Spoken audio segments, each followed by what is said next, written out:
Argentinië is de nieuwe wereldkampioen en Messi de nieuwe Messias. Mijn naam is Arjen de Boer en dit is de sportcast van Omroep Friesland. En de heren zitten er weer klaar voor Andor Faber, Roelof de Vries en de meest succesvolle bondscoach ooit van Nederland, Foppe de Haan. Ja, dat klopt wat, hè? Twee keer Europees kampioen. Dat laatste is weer. Ja, precies. Mooi dat je er binnen. Ja. Laten we mijn peer stellingen beginnen, jongens. Even kwart, Andor, voor jij. Messi of Maradona? Messi natuurlijk. Ja, Roelof, Messi of Pelé? Messi. Ja, ik koert als Sjen onder Ja. die shirt. Ja. En Foppe, Messi of Abe? Aber Abe, natuurlijk. Nou, dat begint wel goed, hè? Ja. Want hij je trouwens wel eens praat met Messi? ik heb Messi wel een keer, ja, heel kwart. Maar in Argentinië hebben we zien spelen. En dan heb ik heel over mijn praat, maar mijn Spaans is net zo goed. Nee? No hablo español? Ik net mij op een foto, want zo ben ik net. Ik hoef net bij je op de foto. Nou ja, maar het vond ik wel heel leuk. Ja, want hoe gaat het dan? Waar gaat het peteerkoer? Eigenlijk nergens hoor, hoe is het? En in het begin was het discutabel dat er komt hoor, want Barcelona moest hem vrij aan en op een gegeven moment nam hij zelf het besluit, hij hoe. En dan ben je eerst dachten we van, hij komt net, maar uiteindelijk kwam er wel. Daar hebben we het even nog aan. Ja, oké. Die jeugd-WK wie dat toen... Olympische Spelen, toch? Olympische Spelen, ja. Ja. Want het jeugd-WK, dat wie in 2004, toen wie het WK onder 20. Toen had ik hem net zien, want toen zitten we wel net in dezelfde. Toen waren we door Nigeria uit spelen, want oorsprong was daarna is hij naar Matten. Ja. Ja. Ja, want zij waren uiteindelijk wereldkampioen Ja. en hij was topscorer van het toernooi. Ja. En Nederland eindigde doe in de hele finale of kwartfinale? Ik kwartfinale. Kwartfinale. Ja. Ja, jongens, hoe dit oude WK, wie dit het, zoals Infantino zei, het mooiste WK ooit? Ik vind dat het mooiste WK ooit wie. Ik denk wel dat het een van de mooiste WK-finales ooit wie. Want toen is er twee mij maken. Ja, ik ben de jongste van het stel, dus ik ken er net zo vol mij maken. Maar voor mij wie het sowieso de allermooiste. Ja, het wie echt, nou ja, eigenlijk vanaf minuut 80. Want om minuut 80 domineerde Argentinië. Ja, daarna wie het echt Net normaal, hè? een rollercoaster. Ja. Wat er toen al in gebeurde. Jemig. Nee, het was weer echt een fantastische finale. Maar Maar toen zouden ze van de morgen nog van, ja, die van 66, die is toch mij maken. ja, die van eigenlijk mooi. 66. Nou ja, dat wie echt een spannend scoren voorin. Nee, die heb ik dus net Vrij, bewust vrij. mij maken. Die slaan Nee, wel. maar Foppe, joh, hebben we 4 de meeste WK-finales mij maken van de meesten hier aan tafel. Ja. Wie dit misschien wel de mooiste WK-finale die Joe Sjoen hebben? Ja, die van Engeland in 66, wie dat, hè? Maar Ja.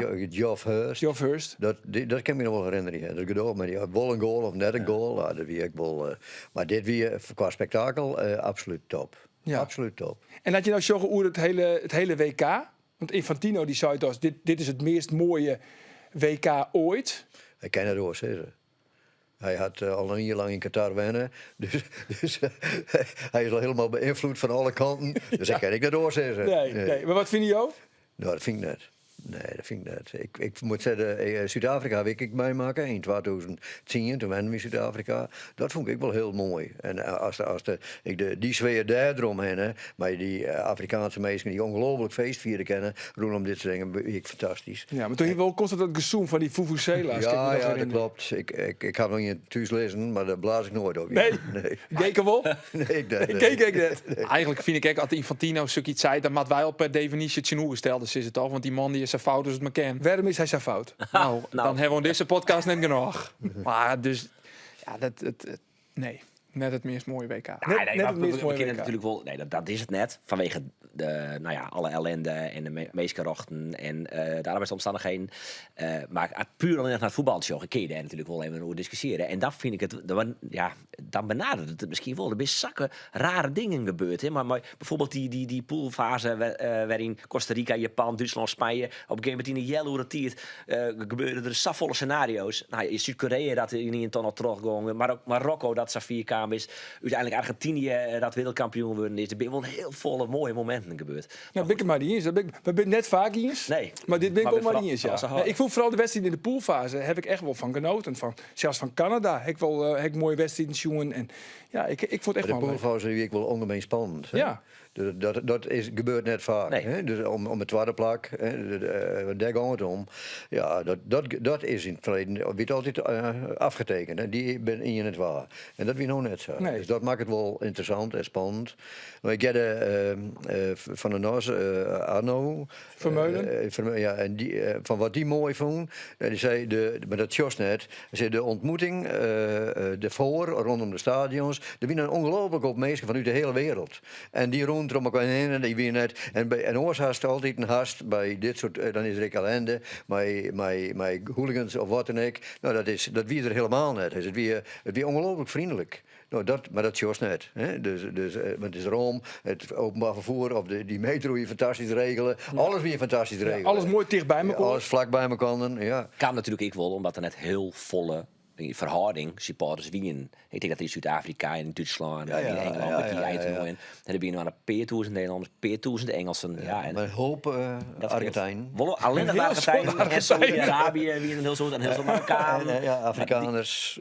Ja. Maar goed, in die zijn we het misschien wel bijzonder. Ja. Maar ja, ik heb er een boek gelezen. Hè. Dat is 90 minuten oorlog. Dat is een prachtig boek. En dat gaat door alle WK's. Dus van 1930 tot nu. En wat er al hier omheen gebeurd is om politiek en om ellende, dat was net weten. Maar deze is extreem de koploper. Ja.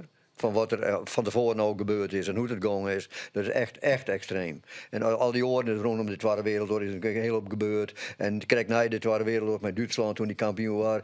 Er is niks mee gebeurd, maar dat wie ik heel apart. Maar dit wie echt extreem. Qua steekpenningen en mensen kunnen omketen. Ja, en mensen die in de gevangenis beland binnen en dat soort dingen. Zoals Europarlementariërs die niet cash yield in hoe ze wissen hebben. Zulke soort dingen. Dat je denkt, hoe is het mogelijk? Zelfs in Europa dus. Ja. Ja. Maar ik ben wel benieuwd, hoe ga je juist op de bank zitten? Hoe gaat het van minuut 80 in de wenkamer in Nes? Ja, ik ben weer aanhanger van Frankrijk. Gat. En dat had mij Argentinië te maken in 1928, want dat had ik heel bewust meemaken. En nou, hier in Nederland, Argentinië, van nou, daar heb ik net volle les van. Want ik voel Nederland liga ergens Argentinië in hun gedrag. En ik ben een enorme aanhanger van Mbappé. Nou ja, en daar ben ik dus apart van naar Parijs West. Onder andere apart om die draaien te zien, Neymar en Messi en Mbappé. Nou ja, en dus ik ben naar Paris Saint-Germain en Marseille geweest, samen met Gay. Nou ja, dat was hartstikke leuk. Maar goed, maar ze rekken net een bal, hè, want die Argentijnen winnen gewoon volle beter. Dus dat vond ik wel. Dus ik zou een beetje naar de zeggen, nou kom op. Hè. En jou was een beetje meer gas, want ze hielden eerst weinig gas. Maar toen kwam er wat wissels en die wisselde je net slecht. Toen kwam ik volle meer agressie. En toen langzaam maar zeker zegt het, nou ja, toen die panel voel, ja, toen weer, en die tweede goal. Toen, wat Raasto zei Gay. Dat vond ik echt een fantastische goal. Net normaal. Ja. Zo'n fantastische goal. Wie dat de mooiste misschien wel van het WK? Nog mooier dan die van Weghorst? Of... Ja, maar die vrije trap vond ik wel een hele mooie. Ja. En er weer een andere vrije trap die heel mooi weer. Ik weet niet meer van welk team. Mexicaan volgens mij. Ja, juist van de Ja. Mexico. Ja, dat ben ik fantastisch. Ja, verleden weekend hadden we trouwens een prijsvraag. En mensen konden dan voorspellen waar de wereldkampioen willen zoeken. En die krijgen dan kaartjes voor Heerenveen AZ. Ja, het is wel even een contrast. Maar goed, het is net oors. En de winnaar, dat is trouwens Jacob van der Velde uit Dokkum. Want die hier verzorgt dat Argentinië wereldkampioen willen zoeken. Dus die krijgt 2 kaartjes van Heerenveen Chin AZ. Ja, alle weekend tijdens het WK Foppen, dan hebben wij altijd het WK-evaluatieformulier. En die wil ik nou echt heel graag met jou invullen. Ja. Welk cijfer jou je oranje op dit WK? Zijs. Een 6. Waar wie de beste keeper? Deze van Argentinië. Ja, Martinez, hè, Jetty. Ja. Waar wie de beste speler? De beste speler. Messi. Toch Messi, ja. Welk team, welk land speelt het mooiste voetbal? Het mooiste voetbal. Het mooiste voetbal. Het mooiste voetbal. Net het beste, maar het mooiste. Poe. Ja, dat vind ik... Ik zou misschien Duitsland is. Die spelen wel mooi voetbal. Ja. Heel Maar het is ook maar kijk waar je van horen. Hou je ja. van positiespullen van pases, dan zit je misschien Spanje. Maar hou je van counter, dan kun je weer wat oorzissen. Ja, de Spanjaarden hebben wel 80% de bal aan, hè? Ja. Maar hij is net op een goal kijken. Nee. Zelfs bij de penalties net. Die op de wereld schaken. Dus dat telt ik mee. Ja, wat speelt het mooiste voetbal? Ik vond Marokko heel aardig voetbal. Marokko. Ik zeker die ene wedstrijdje en die ze verleden. Frankrijk. Ja, toen vond ik de tweede helft heel aardig voetbal. Echt Ja. heel aardig voetbal. Maar echt bijvoorbeeld in België wint ze ook wel goed. Ja. Ja. Maar in België vind ik echt slecht. Hè? Ja, ik scroll Marokko op. En dan de laatste. Argentinië, is dat de terjochte wereldkampioen? Ja. Ja. Want wat kunnen wij leren van de Argentijnen? Wat van Argentijn Ja. leren kunnen. Ja, wat kunnen wij van ze leren? Hun absolute wil om te winnen. Ja. De duelkracht, soms geen woorden schreef, maar dat missen wij wel wat. En een emotie, dat is ik. Wat ik bij Nederland miste, dat wie echt emotie. Wie gewoon van mijn gevoel en een keer lekker voetballen en vrijwezen op veld, kom op man. Zoiets, dat miste ik. Grinta. Ja, nou ja, ik vond dat Nederland eerst of al in het concept zie het. Ik zei van Gaal, die weer dogmatisch. Nou ja, dat kan je haast vergelijken met het Sjerken, maar zo erg is het net. Nee, wat bedoel je, dat krijg ik mooi dan? Nou ja, te vallen in het systeem denken. Dus te weinig vanuit de. Zoals naar de Nederlandse verdediging zoals. Blind is hoe in grote vorm en vind ik. Ake die het goed. Uw stopper is misschien wel de beste van de wereld en we een heel aardige rechtsback. Maar we waren geen fjouwer te spelen, want we maar de achterhoede en die traaien daar achterin, die door in de opbouw is te weinig. Nou ja, eigenlijk wie dat wat van Basten ik zei, en ik kreeg er een hele hoop gedogen over, maar die heeft ook gelijk vond. Ja, vind ik. Dus, en als er echt naar uw spelers jost, dan denk ik van, ja, die wie een makker van jou eruit rijden, die wie net makker van 5. En nog wat en nog wat. Dus als naar de achterhoede. Maar de beste, want die van Ajax, die stopper, is een goeie. En Timber. Van Liverpool. Van Dijk. Ja, dat is misschien wel de beste van de wereld. Ja. En dan speel je toch met rijden, omdat je een risico het neemt, denk ik. Nou ja, ik snap. Maar Dumfries is wel makker voor dit systeem natuurlijk. Want die kan bij die Sietline del. Ja, maar op het moment dat Dumfries de heek speelt, dan rent er alleen nog maar vijf. Dan gaat maar één wedstrijd goed spelen. En wie is je een ploeg met een systeem van jou het rijden. In de Amerikanen. Maar toen kreeg je de ruimte. Maar daarvoor kreeg je geen centrumte. En dan komt de vaardigheid tekort om het op te lossen. Nou ja, en dus als het er komt, en ik komt uit in je wei die te verdedigt, dan krijg je er volle meer ruimte. Dus dan was het zo organiseren dat Dumfries vertrekt en de linkerkant blijft hingen. En dus kost al een beetje op, gewoon toch in draaien verdedigers. Maar zou ik net komen dat die 4-3-2 spelen, maar wat meer op verdedigende concept, omdat er voorin geen spelers van wereldklasse binnen? En dan zegt Gakpo linksboeten. Ja. En dan zegt Berghuis rechtsboeten. Berghuis, ja. En Bergwijn dan zegt de paai in de spits of hoe heet die Luc worden? de Jong of Weghorst. Ja, in ieder geval Bergwijn. maar dat vind ik dat het volle duidelijker wordt. Ja. En ik denk dat ze hun de volle gelukkiger bevelen. Ja, dus jouw advies eigenlijk om Ronald Koeman is om aan zijn gauw weer uit te stappen of jou het rijden te rijden. Ja, mee links en rechts een aanpassing, maar dat zoek ik absoluut aan. Ja. Nou, ik denk dat hij mooi shot. En oor Sipke wel. Want Sipke shot altijd naar de podcast. Ja, maar vooral die Argentijnen. Want je zou zeggen, daar zou dus de Grinta. Maar De Paul en hoe heet die man? Otamendi. Fantastisch. Fernandez. Ze zijn gewoon gemaakt om te doden. Ja. Maar ik heb me daar wel een beetje aan ergeren. Omdat soort van Messi-bessen op een gegeven moment. Maar ik Argentinië bessen. Nou ben ik zelf een beetje een Argentinië-liefhebber. Ik ben er ooit een keer geweest. Ik vind Een beetje, daar rest je mij een shirt van Messi om. Ik ben ooit bij Boca Juniors geweest. Ik vind dat fantastisch. Ik vind dat die beleving, wat jou misschien hebben, maar Zuid-Afrika heb ik een beetje. Maar Argentinië, ik ben er maar een maand geweest. Maar toch, ik vind dat fantastisch beleving. Maar dat was daar echt West. Maar, heb ik wel verteld? Ja, Ja? meerdere keren, Ja. Roelof. Maar, Serieus? Ja. Vertel nog hier een keer, Roelof. Hoe wie het er? fantastisch. Bij Boca Juniors? Bij Boca Juniors, ja. Dat is de derby, jongen. Nee, dat Tom en daar baal ik nog wel iets van. Ja. Ja. Nee, die wieden toen net die maat. Ja. Maar als ik op die veldjes wedstrijden voetballen, die jongens, ja. op in je voetbal gewoon en bleden voert en zo. Nou, ik ben wel iets aan week West, inderdaad. Wel onder begeleiding, want dat werd net echt onraden. Maar jou had er ook best. Nee, Riemer had er best, ja, heb je dat verteld. Die had hem daarheen brengen laten. Al jaren lineair, maar die woord zijn werd ze wijkam, met hoe ze leven. Als je dat weet, dan snap je het. Nou, En als je daar net west bent, dan snap je het net. Dus je moet gewoon weten waar ze wij komen en wat hun overlevingsdrang is. Nou ja, en die is, wij zijn al jaren, alles gaat goed, min of meer. Hè. Het is nog wat minder, maar gemiddeld genomen gaat het al goed mee. En Ja. dus kan je doen wat je wil en dus hoe je net zo nodig. Maar deze die had geen keus. Als ze aardig voetballen kennen, dat is de redding van de familie. Nou ja, en dus door het. Als ze het kennen. Als je die documentaire zien van Maradona, hè, dat is van diezelfde makker als die documentaire over Ayrton Senna, dat is heel indringend. Als je die documentaire aan het einde, als je zien hebt, dan denk ik van, wij wie nevens mij al jaar misschien wel ongeveer zou worden zoals Maradona toen worden is. Opgroeid in een sloppenwiek, misschien ziet er ik wel een schroefje los. En dan ziet Saffelen druk op en een maffie erbij. Nou is dat bij Messi wel oors. Maar als je dan zag hoe die hem vierde keer draagt. En dan tot hij eens een keer sa. En ach ja, het wie al je net zo heel sympathiek. Maar ik vind dat al je dan wel wat mooi vallen. Dat vind ik dat wij daar dan vol in kletsen van als schande belachelijk. Ach, ik vind het wel een beetje goed. Ja, nou goed, wie dus die bewuste wedstrijd van Nederland wat eindigen in strafskoppen. En daar wil ik ook nog even naar daar. Want wat mij opvoel, er waren behoorlijk wat strafskoppen mist. Zo. Toch? Echt een hele hoop. Ja. Echt een hele hoop. Ja. In al die series. Ja. En Vlien Wiekers ziet Dwight Lodewegers hier. En die zei er het volgende, want die heeft nog een vraag voor jou. Even Jerre. Heb je nog een vraag voor Foppe? Hoe hij die penalty zou laten nemen als hij trainer was geweest. Van het Nederlands elftal. Nou, welk team dan ook. Hoe zoen jou die penalties nemen litten?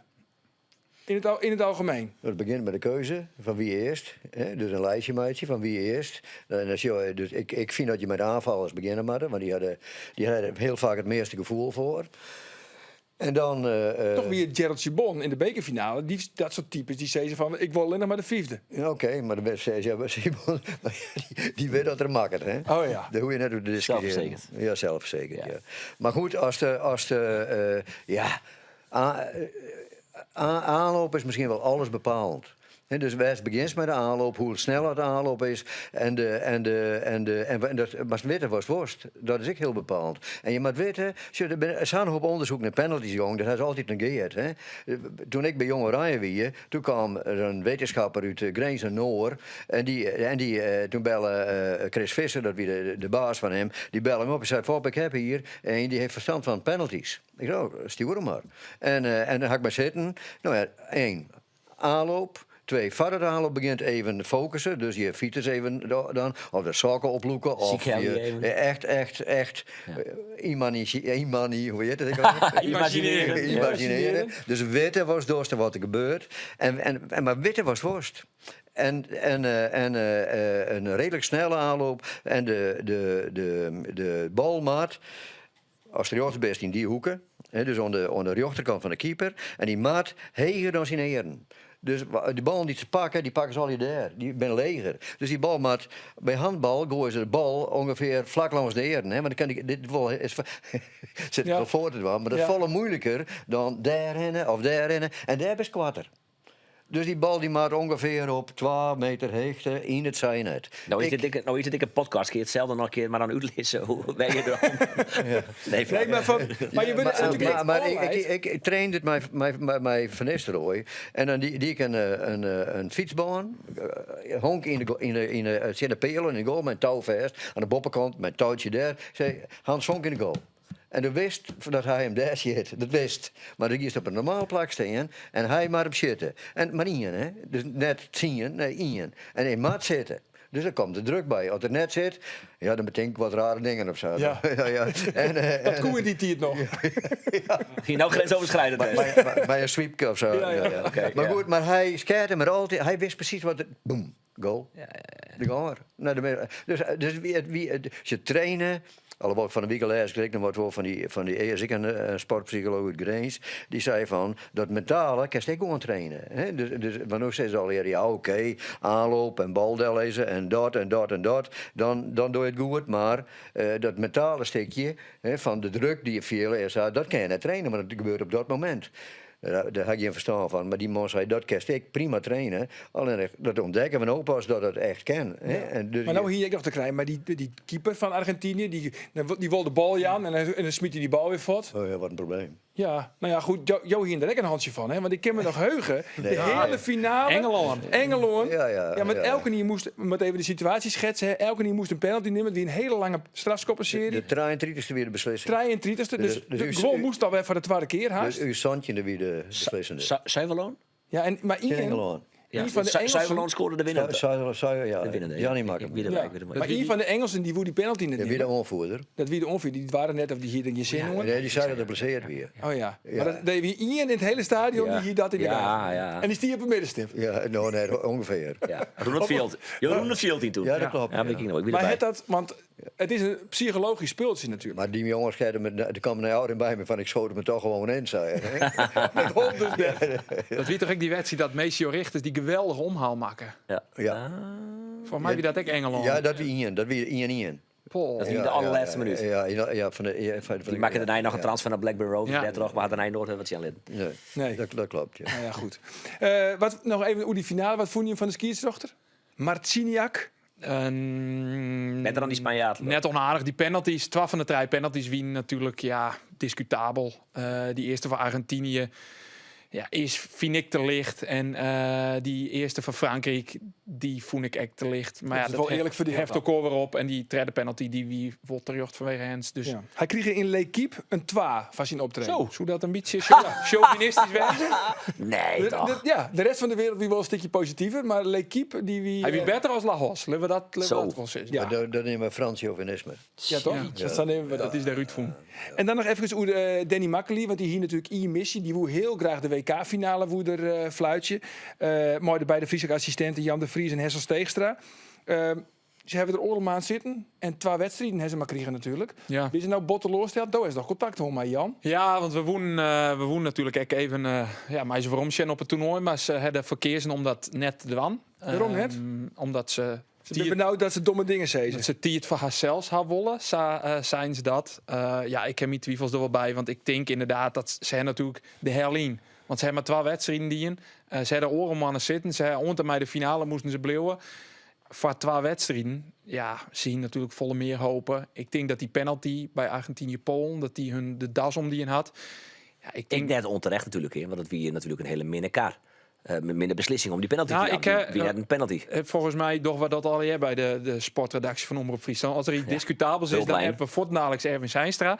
Ja. Dit keer net, Max deze, maar nou, wel dus, ja. Die zei het wie terug dat Makkely naar het scherm erop laat. Ja. Want hij had die box van Chesney had hij mist. Die had hij net zien. Dus hij moet naar het scherm daarop muren.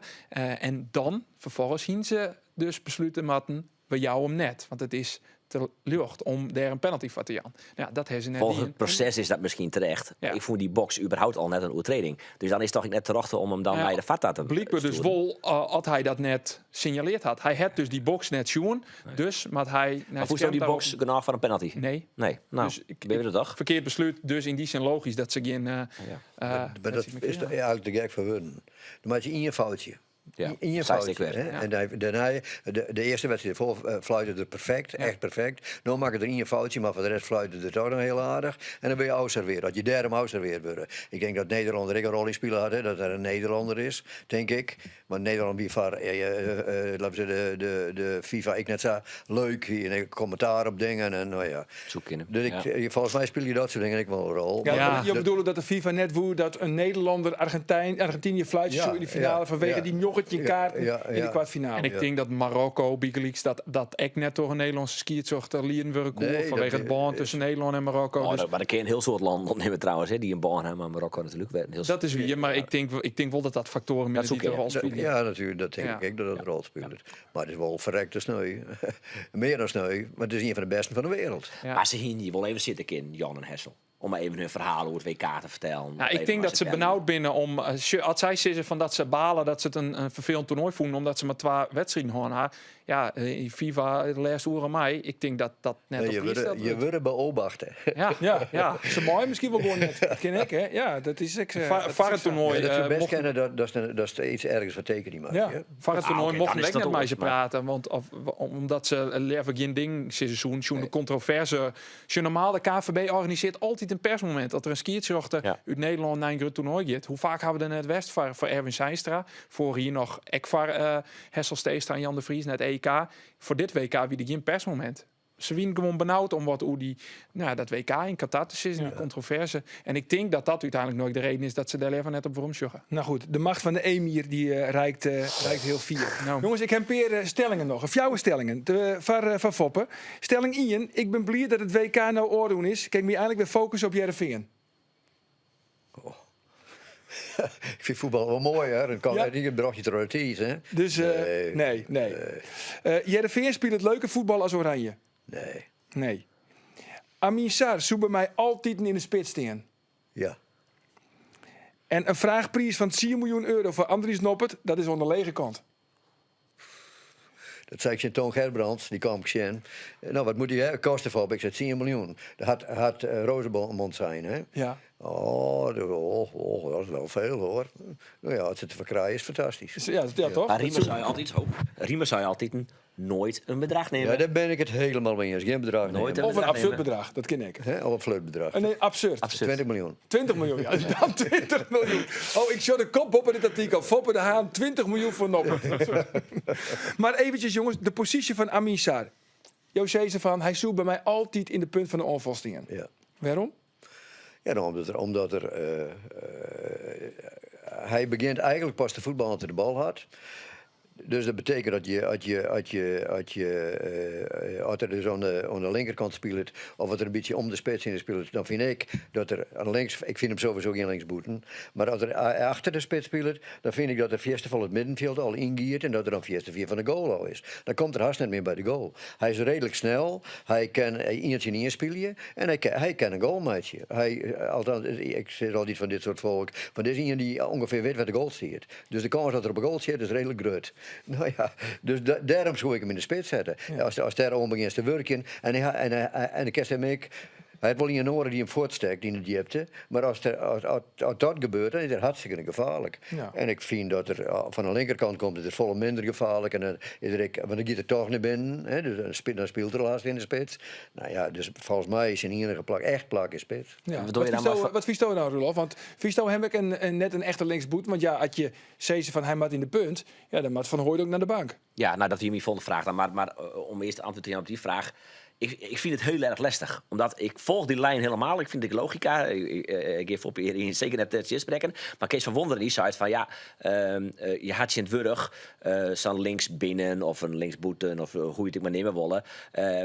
Zoals Darwin Núñez bij Liverpool speelt, die vergelijking maakt het Kees van Wonderen dan. Dat is ik in die heen en ver rint en ik score kin en ik mooi verdedig je maat. Je maat het je in het wurg als voetballer compleet te wijzen dan alleen nog maar in de spits in en een doelpuntje maatje. Hij is ook dit vers plakt on die seatline natuurlijk. Hij heeft wel een Nee. beetje een vrije rol aan Ja. de linkerkant. En dan denk ik, ja, is ik net zo raar in theorie. Ja, dan reis ik het kwijt. Dan denk ik, nou, ligt het nou maar onder specialisten hoor, dan weet ik het net. In de oefenwedstrijd Tjen Agents die op 10 trouwens. Ja, maar Doe heeft op trainingskamp West. ja. Bij Cambuur en Bier. Dus Doe heeft nou inside Oh information. jongen, we kunnen wel een hele podcast vullen mij al die inside information. Wist je nog in Spanje West? Oh, hij heeft er niks van. Hij is er nog nooit over verteld trouwens. Ja. Maar hij had die Spanje West wel. Ja, dat kan je Holland was je. Ja. Nou, we hebben Pieter nog net een heel soort zinnen voor. Hij is altijd zo knap. Hij beter ken.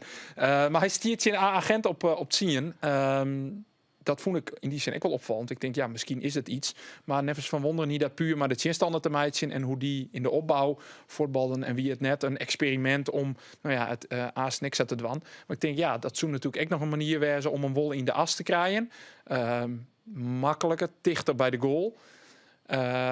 Maar ja, dan zit je weer, hoe los je dat dan op het middenveld op? En nevens mij, Heerenveen had er ook wel aardig wat spelers. Ik ben vooral benieuwd dat Foppe dan dat zo mooi van Hooijdonk. Dus zou Mat in de punt eigenlijk? En Van Hooydonk, maar Van Hooydonk is bij mij net een discussie. Van Hooydonk is zo een eerst mee zitten op een bank. Ja, Ja, clear. Ja. Ja? Ja. oké. Hij kan wel makkelijk een doelpuntmatch. ja. Dat is zo. Maar dat is hoeveel het. goals had er maken? Wat zei je? Hoeveel goals had er maken? Zij is nou? 4 of 6, dacht ik. Ja, Roelof is van Die Google. pakt Die, de die, telefoon die, er wel die bij. pakt de telefoon er al bij. Nou ja, je maakt Maar goed, je maakt in elk een geval beetje dichter meer weg, hoor. als Amin Sarr. Sarr heeft er nog maar 2. Oké. Ja. Dat is zo. Van Yogi en Dat Reen. is zo. Ja. Nee, Nee. ik vind Van Hooydonk in voetbal daar volle te kwart komen. Ik moet zeggen dat er in de loop van het tijd wel volle harder begint te werken. Hij had er die in. Hij had dus derde had er echt een omslag in maken. Maar ik vind dat het technisch en qua coördinatie zo volle te kwart komt. Ja, dat vind ik gewoon net in je waarvan je. Ik hier hem nooit verhellen.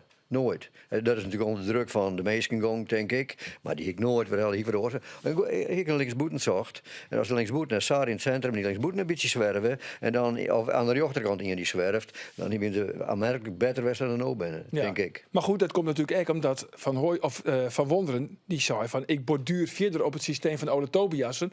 Maar het was spitsen. En dan kun je misschien wel heel makkelijk. Hij is nog aan het verrooien. Hij is nooit verloren. Nee, want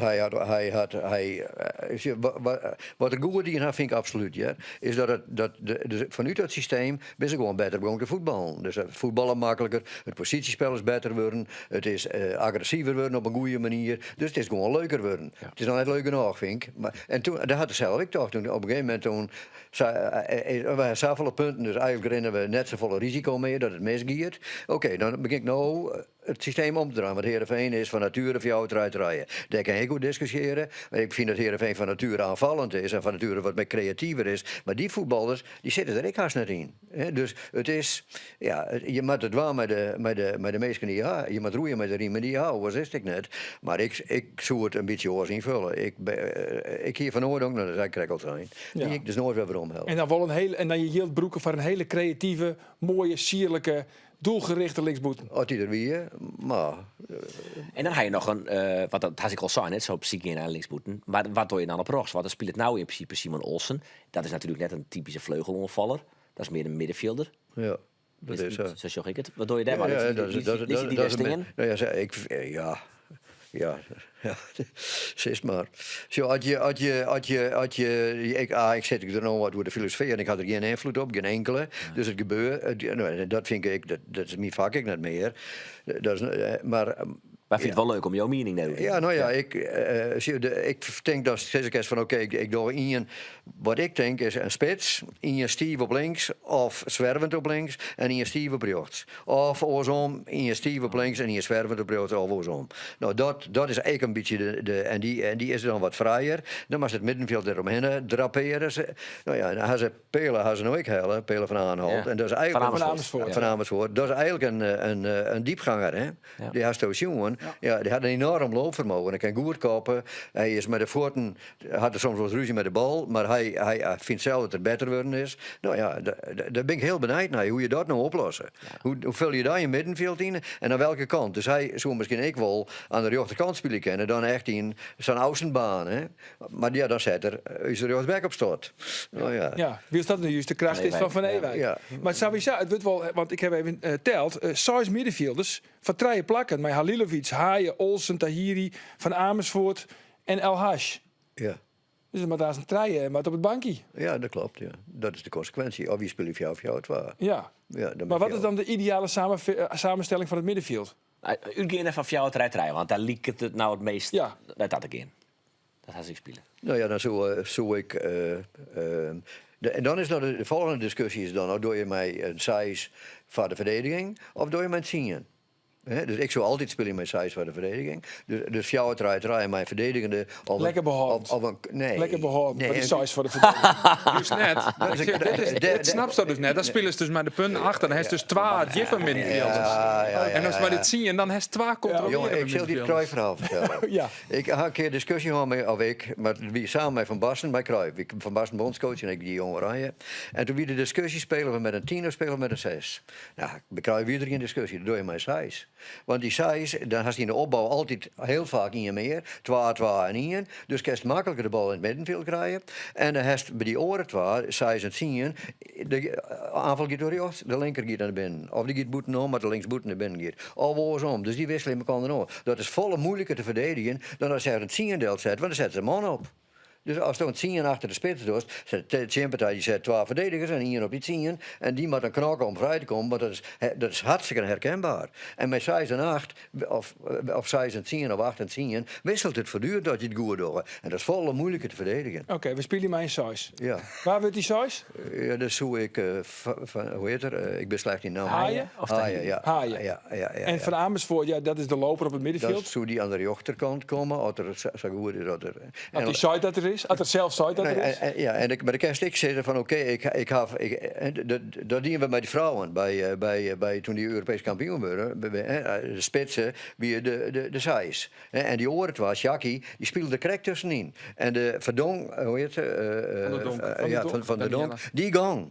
En die speelden in het begin, toen ik, dat bij mijn invloed, toen vond ik ze fiesta, die spelen allebei. Dus dan Roensel had in de voorhoede, dus dat is voor de verdediging hartstikke makkelijk in mij. En dan heeft me ermee op slot, want er staan er 4 of 5 om ieder heen. Plus, dus jong, blijven, laat die bal lopen. En dan komt er een moment, dan gaat er naar midden af, midden makkelijk iets. En dan gaat Verdonk.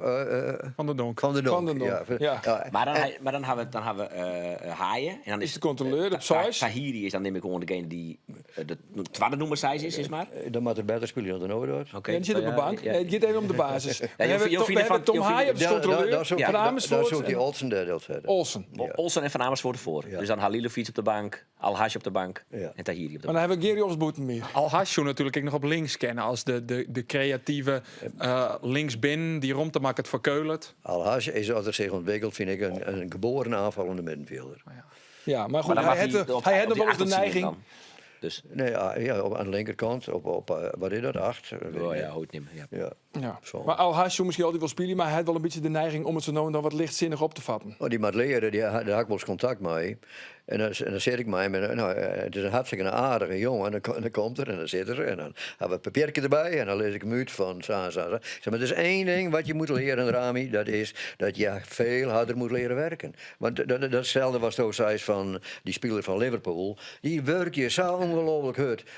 En dat doen wij net echt. Dus wij als het hoogste nood is, dan doen we dat. Maar over een hele wedstrijd, dan doen we dat net. Nou ja, en dat doet hij helemaal niet. Dus hij had zijn momenten. En soms is er heel dicht zijn briljante onvink. Maar bal kwijt, ja. En hij had er altijd nog zijn treurmomenten. En dan wachtte er even. Ja, en als het een goede chimper, dan had hij geen roer hennen. En dan had hij achter die een probleem. Dus dat is en verantwoordelijkheid. En gewoon vanuit je natuur leren dat je spijker het werkje maakt. Dus contract wel verlengen, want die contract erin naar dit seizoen al. Ik zou het wel verlengen. Ja. Ja, Als je een agent maken die ik weer een flater, die een chindoelpunt inwiet, dat hij op de eigen 16 een bal kwijt redt. Ja, maar Sjoeman heeft wat Veerman zo nog aan gebeurd. Maar eigenlijk had Veerman een beetje, die kan beter voetballen, kan fantastisch voetballen, vind ik. Maar die had ik de momenten dat het krijgt even onderschot, of hemzelf oerschot. En dan hoe komt het die en dan let er haar speed. Maar leren dat je gewoon echt trainen om beter te worden. Echt trainen om elke dag weer. Ja, we zitten te filosoferen over het middenveld. Hè? Dus we hebben nou de controleur Haaien van Amersfoort en dan nog Olsen erbij. Maar dan hebben we Glok, want we hebben inside information. Want Doe is bij het trainingskamp West. Hij is toch in Spanje, hè? Ja. Hoe komt het eruit te zien, het middenveld van Heerenveen? Nou, in principe zoenen je sissen dat Tahiri en Haaien wel zeker ietsjes binnen. En dat treddenplak, dat nog hier bestaat. En Halilovic, die mij in principe voort dat er een goed bot op komt. Dus die kun je er van voortstrepen. Van Amersfoort, ja... Soerwol en spielerwijze kennen die te treden op dat middenveld is. Wij roepen ook al 3 jaar nevens mij dat Heerenveen een type Jamie Jacobs nodig heeft. Een renner. Nou ja, die hebben ze nou eindelijk mij van Amersfoort. Het lijkt mij dat je die ek broeken willen. Ja. Maar Ferry de Haan, die altijd heel vooral bekend loven door de Olsen, hè? Olsen, dat gaat hem worden. Ja, maar die hebben eigenlijk nog nooit in zijn, op zijn natuurlijke rol. Nee, maar ja, waar komt die dan? Nou ja, dus dan die rechterkant dan nog. Nee, aan de rechterkant en dan een zwervende rol. Ja. Wat dan kind. En dan moet er nog altijd die linksboete er nog bij komen. Waar we alle dan maar op hopen. Weten we nog een leuke linksboeten? Nou ja, die Silla van Utrecht, is die goed genoeg? Maar die is in elk geval die komt vrij. Silla van Utrecht. Maar goed, ik weet niet dat... Amin Younes komt ik vrij, denk ik. Amin Younes, ja, die komt ik vrij, ja. En Sarawi, misschien nog altijd. Nou ja, Sarawi, er wordt bij Heerenveen in elk geval zouden ze behoorlijk traint op intensiteit, hè? Ja, dat we een beetje het gene wat Kees van Wonderen de benam insliepje woer. En dat kwam er ook uit dat... Ja, ze zitten natuurlijk met allerlei analisten en datamation. En ja, er kwam uit die data naar voren dat daar nog winst voelt te behelien. En ook kan ik dat al even wel vertellen. Maar ik denk dat Kees van Wonderen dat nog beter kan. Nou, laten we zeggen. Intensiteit. Dat is iets wat we eigenlijk vanaf het begin af aan hebben genoemd.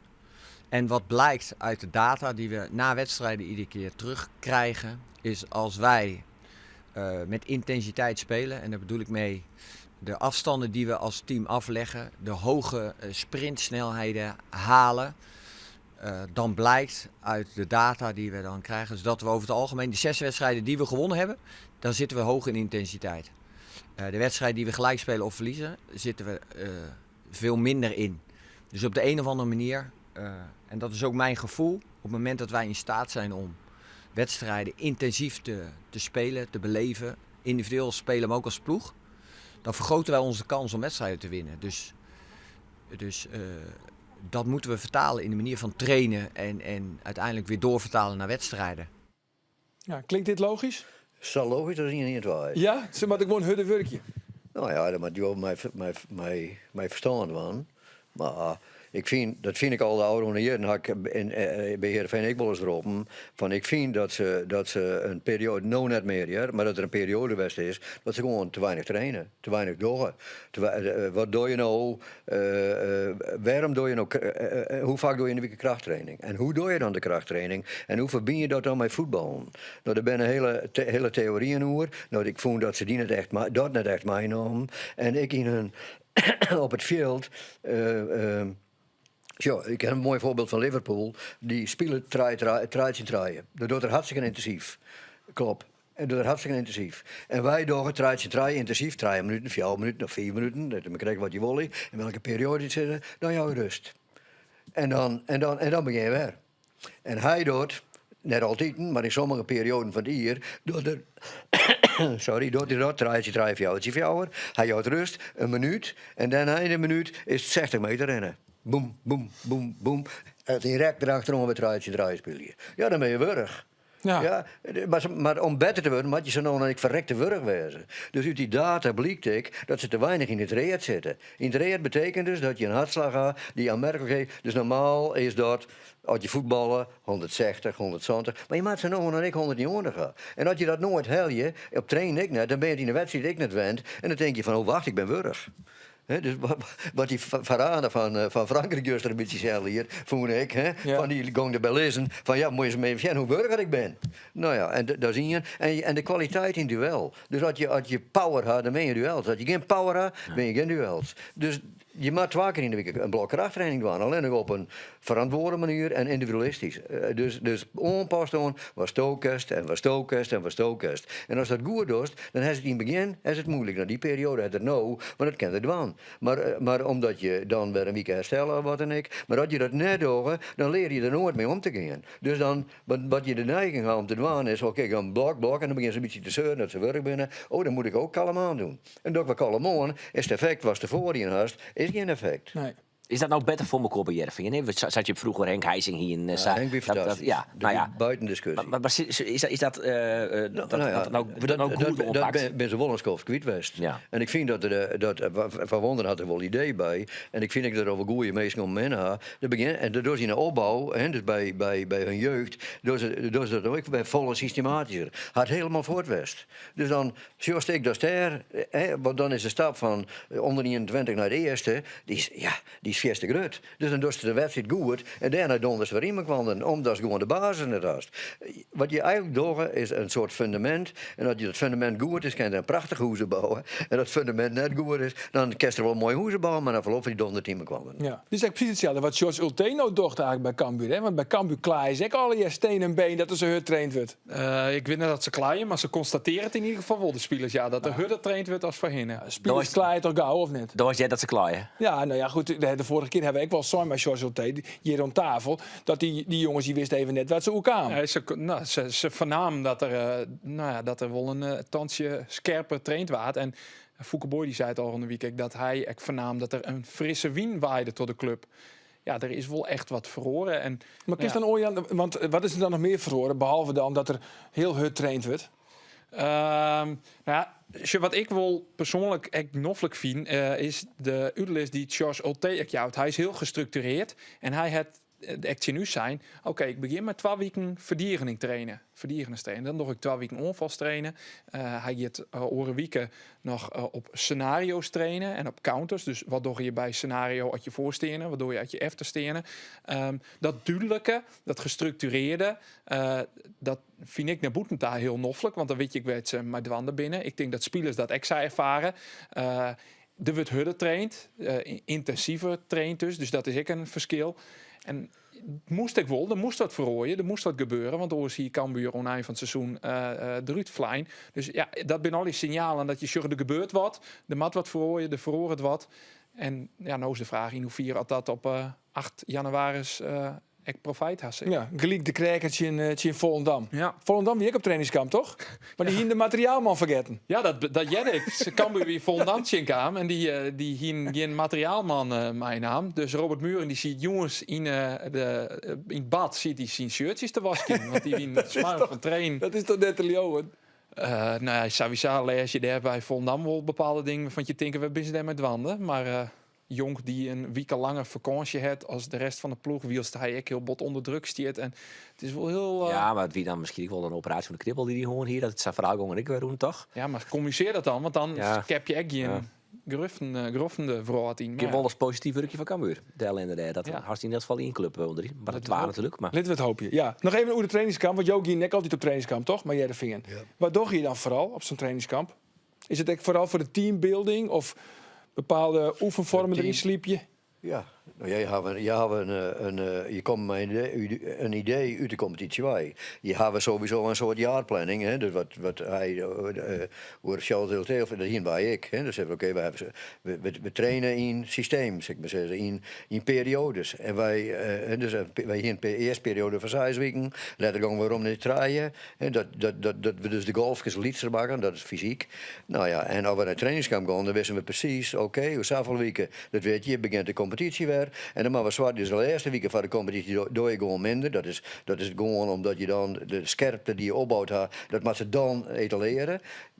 En dat is oké, de eerste weken doe je omvangrijk, dus doe je een hoop. De tweede weken doe je nog een beetje meer dan de eerste keer. En dan doe je snelheid en explosiviteit. Maar dat is hartstikke pittig. En dan bouw je dat. Ja, maar dat is in de oren steeds maar nooit de start van de competitie. Nee, maar dat doe je in de winterstop. Oh, in de winterstop ook? Ja, Ja. maar alleen je doet om kwarter. Je doet hem dan in 3 weken en in de competitie. Voor de competitie was het maar 6 weken. Maar dat is wel hetzelfde systeem.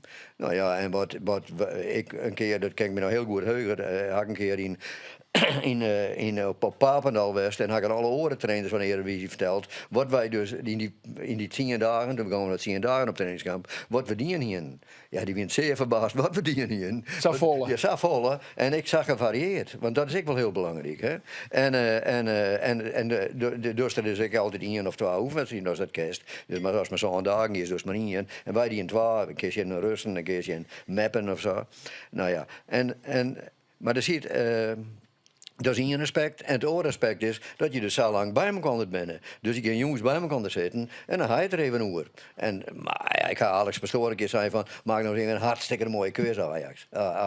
En Alex die weer in staat om een fantastische quiz te maken. Dus dat weer middags weer de quiz doen en jongens daar in een café in de berg. Want ze mochten wel op stap. Ek, in Jonne op stap? Ja, ik mezelf te pakken en ik zei, dan mochten ze in je. Oh, ja, fantastisch verhaal hoor. Eén jongen op stap. Ik zei 2 uur binnen. Dus ik zie je tot 2 uur bij de dinges. Wat in de foyer? In de foyer. Te wachten. Ja, daar kan wel keurig binnen. Maar daarna ben je al weer keurig voort, want dan gaan ze de garage in. Ja, dat wie dus zei Riemen Jimmy van, dat 2 uur binnen maar nooit weer doen. En dan was daar sowieso nooit weer zitten gaan.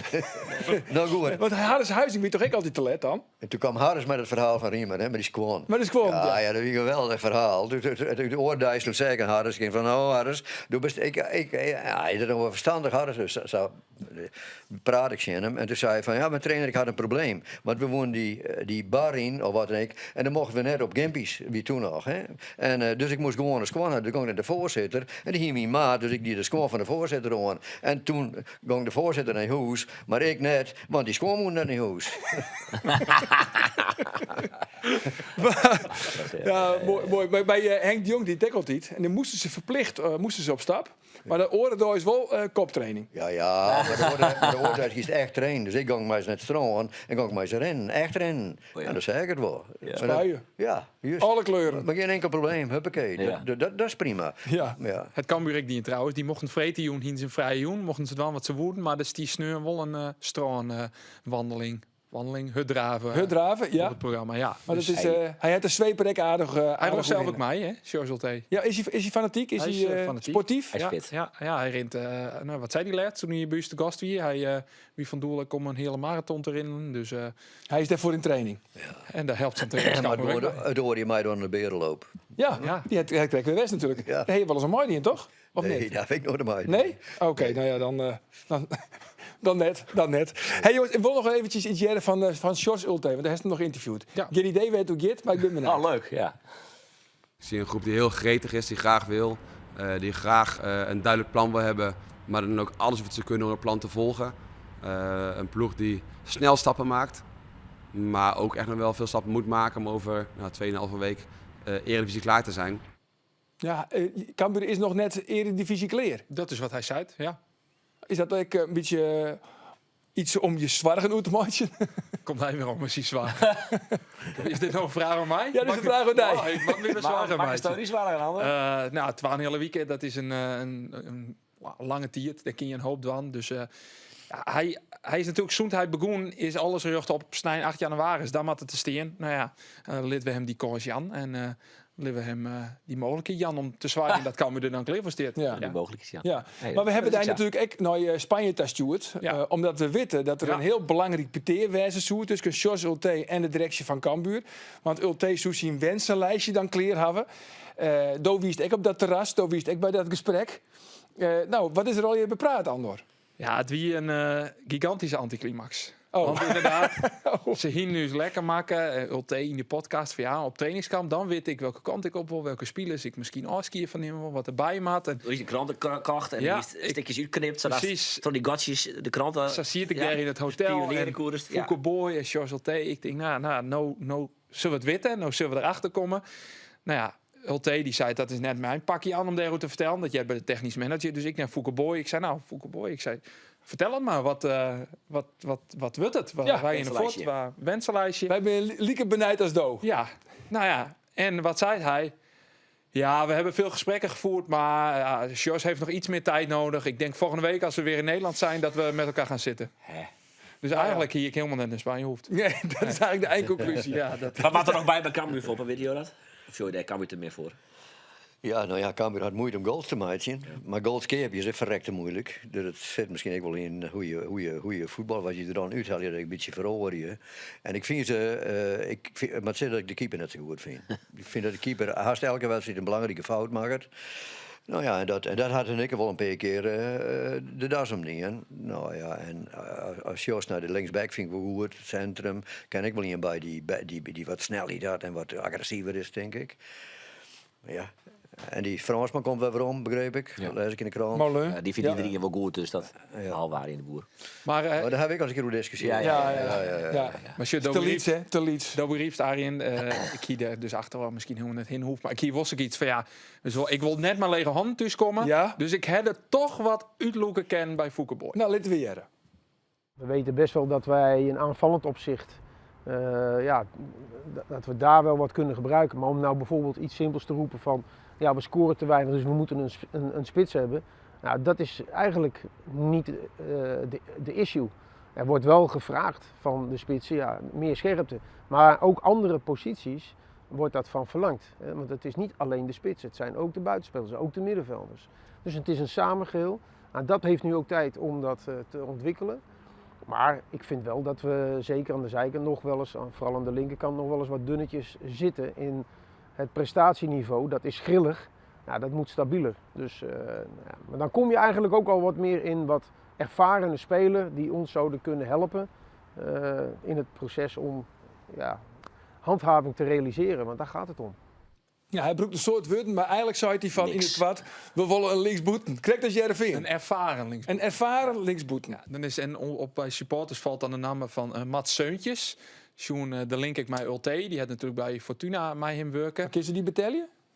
denk het eigenlijk net. Al denk ik wel dat Cambuur een heel soort risico nemen wil om erin te blijven. Dus Cambuur zal ik wel wat investeren willen. Maar Mats Seuntjes, een fantastische voetballer. Ja.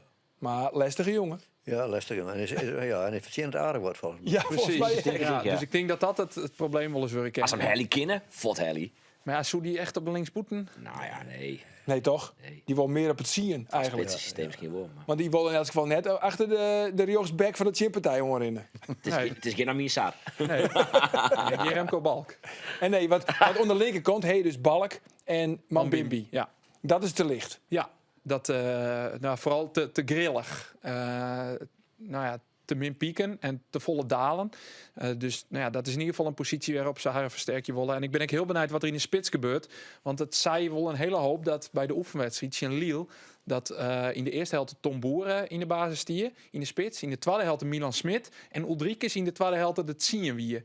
Dus het liep er wel wat op dat Ulrikes er nog net heel goed op stiert. En dat hij misschien wel eens definitief zijn basisplak. Maar dat vind ik eigenlijk wel een beetje merkwaardig. Want vliegen weekend kwamen wij alle jaar superlatieven te kwaad uit te spreken oer Ulrikes. Wat een goede spits wie. Vrienden De seizoen. kapstokspits. En volgens mij hij jou je nog helemaal ophemelen.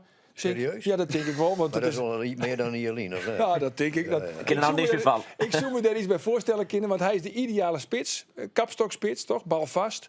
En nou zeggen ze van hij is eigenlijk net goed genoeg meer. Wat vind je van Ulrikes? Nou ja, ik vind eigenlijk werd het goed geschetst. Dat hij toen er kwam, en toen had er een periode, eigenlijk het verleden jaar in het hele seizoen had er heel aardig spelen. En hij weer balvast, hij maakte zijn goals en hij weer heel bedrijvig, zeg maar zeggen. En nu is er helemaal niks meer. Hoe kan dat? Ja. Ik had geen idee.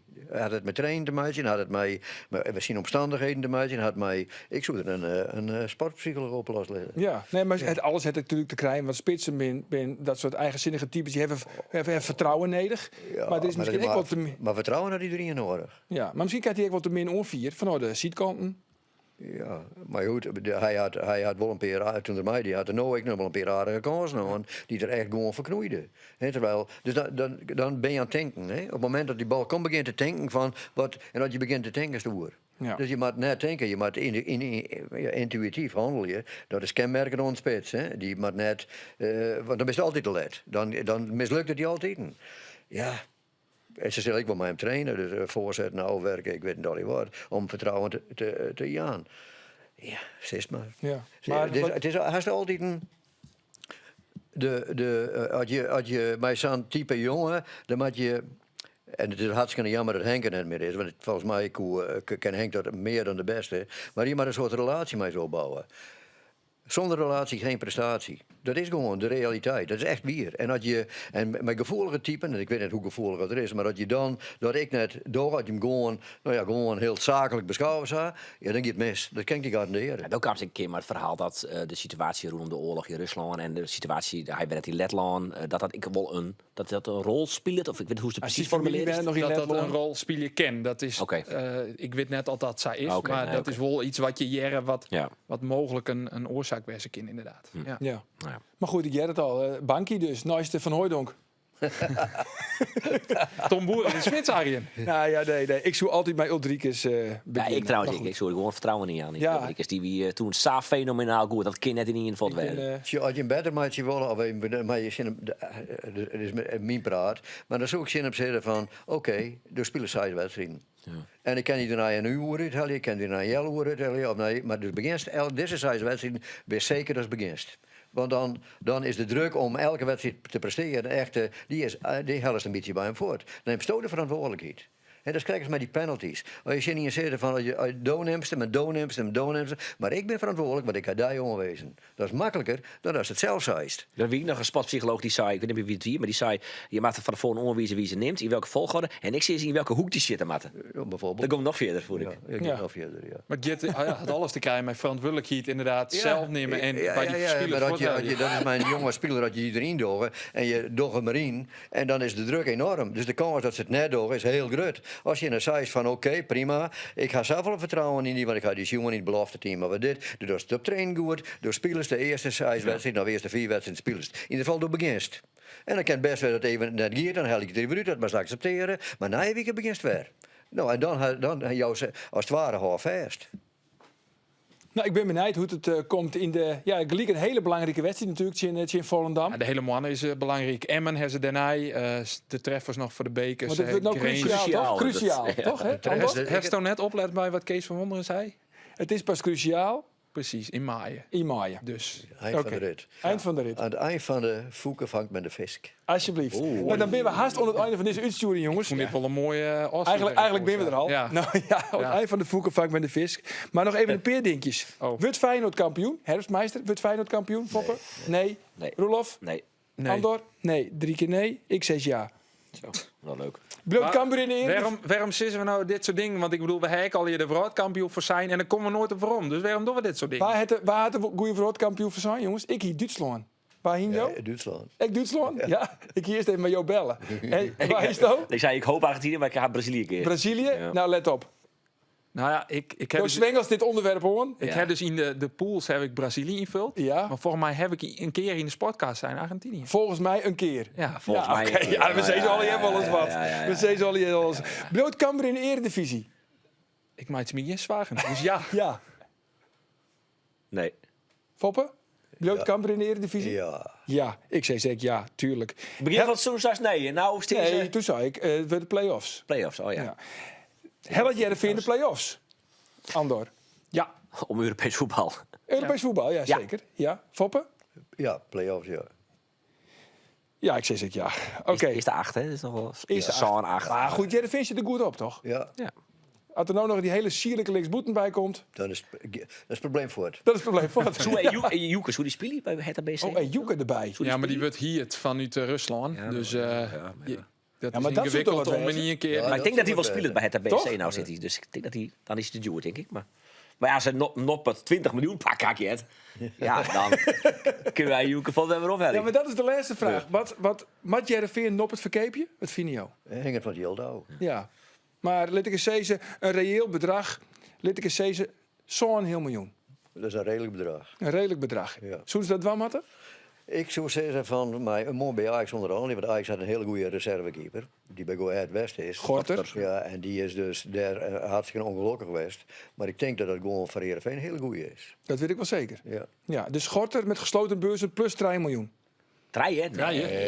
Nee, 4 miljoen. Erbij. Nou, Gorter plus 5. Ja, Ja. natuurlijk. Gorter plus 4. God de Plesson. Nou, ik vind Gorter plus 5. Want dat zijn natuurlijk Harmo net wel. Couperus, zei dat ik. Want en dat weet Van Wonderen natuurlijk ook. Want die kennen bij Go Ahead Eagles. Dat is echt een goede keeper. Ja, dat is Jay Gorter. Dus, Jay Gorter plus 5. We tikken you het al. Tiegertangetje hier weer. Poppen de Haan, Roelof en Ander. Wij zijn er na je week weer.